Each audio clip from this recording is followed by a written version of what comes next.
और साथ ही साथ जैसे हमारे अपने राज्य के अंदर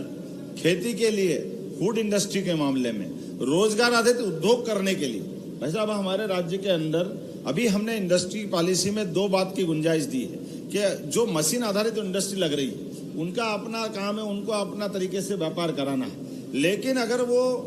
रोजगार आधारित उद्योग लगा रहे हैं तो जैसे लाडली बहना को हमको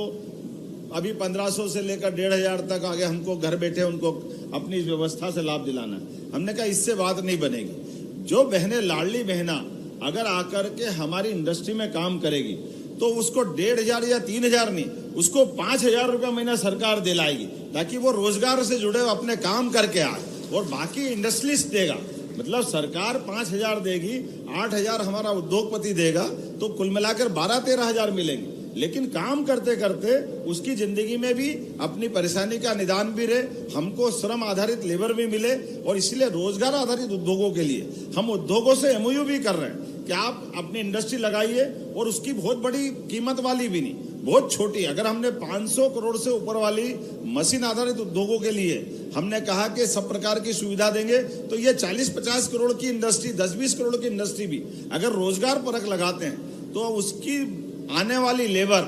वो लेबर अपनी 100 से लेकर 4000-7000 तक भी हो सकती है। जैसे कॉटन आधारित उद्योग हमारे हैं तो हमारी झाबुआ, धार, निमाड़ का पूरा बेल्ट, ऐसे में कॉटन से धागा से लेके कपड़े बनाने तक, कपड़े बना करके निर्यात करने तक वो इंडस्ट्री लगाते हैं। तो लेबर आप अपनी इंडस्ट्री में लगाएंगे,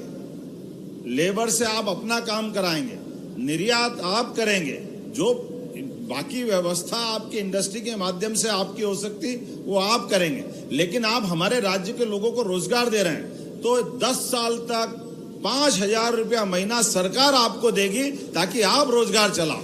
ये रोजगार आपको चलाना है, लेकिन रोजगार आधारित कारखाने खड़े करके हमारे राज्य के लोगों को काम का मौका मिलेगा। ऐसे कई प्रकार के सेक्टर में, अभी मेडिकल सेक्टर में भी हम इस तरह से आगे बढ़ रहे हैं कि हॉस्पिटल खोलो, हॉस्पिटल भी सब सेक्टर में खोलो, हॉस्पिटल के अंदर भी अगर काम करते हैं तो हम उस प्रकार से उसकी मदद कर रहे हैं। ऐसे हमारे आपके माध्यम से जो तकनीकी रूप से दक्ष करने के लिए संस्थान खोलते हैं, ITI खोलते हैं, पॉलिटेक्निक कॉलेज खोलते हैं, इंजीनियरिंग कॉलेज को भी हमने ये बड़े पैमाने पर अपने देश के बाहर भी और देश के अंदर भी ये अभियान चलाया हुआ है कि अगर आपके संस्थान के माध्यम से अगर आप अपने गुणवत्तापूर्ण उत्पाद के उस प्रकार के लोग ट्रेंड करना चाहते हैं तो हम ITI या इंजीनियरिंग कॉलेज भी आप चलाना चाहोगे तो आप में आपकी सहभागिता उसमें भी जोड़ेंगे, क्योंकि हम चाहते हैं कि हमारे राज्य के अंदर ही प्रतिभाएं अपने दक्षता हासिल करें और उस दक्षता के बलबूते पर वो अपने क्षेत्र में यहीं खप जाए। इसलिए भी एक नया मॉडल पे भी हम आगे बढ़े।